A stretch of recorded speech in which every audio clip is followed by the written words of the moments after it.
the fact that you said that even HR and therapy practices are sort of application of psychology, that makes a lot of sense when we look at it in the modern world and sort of the requirement of it and how it's being engaged more and more. So, on that, I'd like to loop in Rishikesh for this. And Rishikesh, what do you feel is sort of the impact that psychology is having in the field of HR? If you put them in parallel, I'm sure a lot of HR professionals are now trying to bring in to the organization culture ideas of mental well-being of the employees.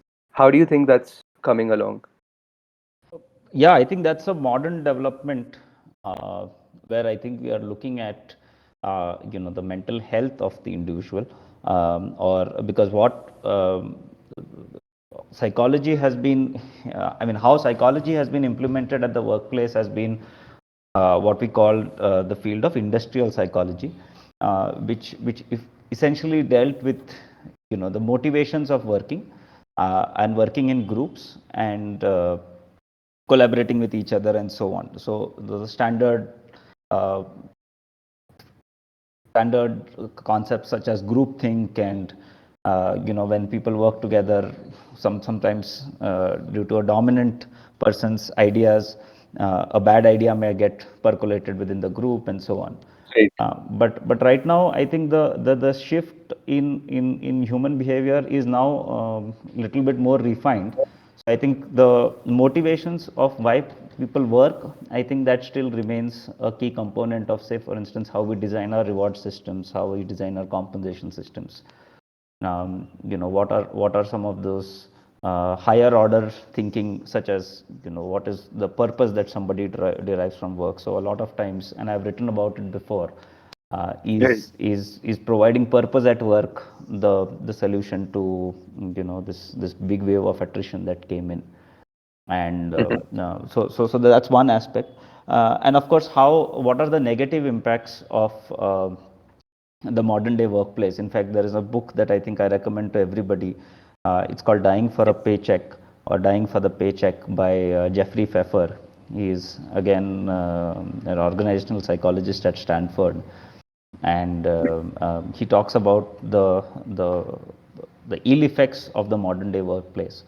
So definitely, I think why somebody works, what motivates them to work, and just by working, what are the pitfalls that they may face. So that's where in fact, we had worked closely with one-to-one help before, who was our employee assistance partner before at Samsung.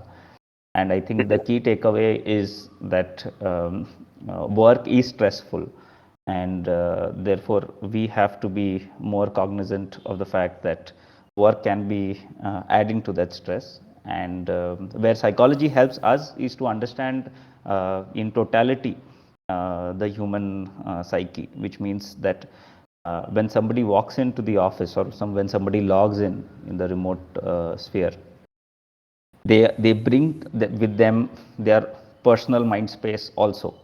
Right. So how do we sort of strike that balance? Because you cannot expect people to simply switch off the moment you swipe in or you log in.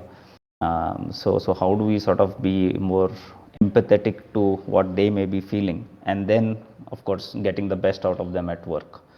I think now we are at the synthesis of the two. So I think that's the key thing. Drive, So, yeah. Hmm. yeah, drive, work, and the ill effects of work. The three things. Interesting. I would Hmm. like to add a small thing. I think Rushi covered it exceptionally well. But you remember in our HRM class, Sarla ma'am used to take that class. We study that the origin of HR, in fact, origin of lot of fields for that matter, owes a lot paradoxically to war. World War II. So, for example, internet, GPS, all came from development during that era. The field of operations also got a major fillip during World War II. But Hmm. HR in itself, the first instance of psychology being applied in that sort of a setting, was a recruitment test for US Marines. So somebody was tasked to create a psychometric test which would predict success in a marine sort of a work, marine job description, whatever that meant at that time, and that's how HR took off.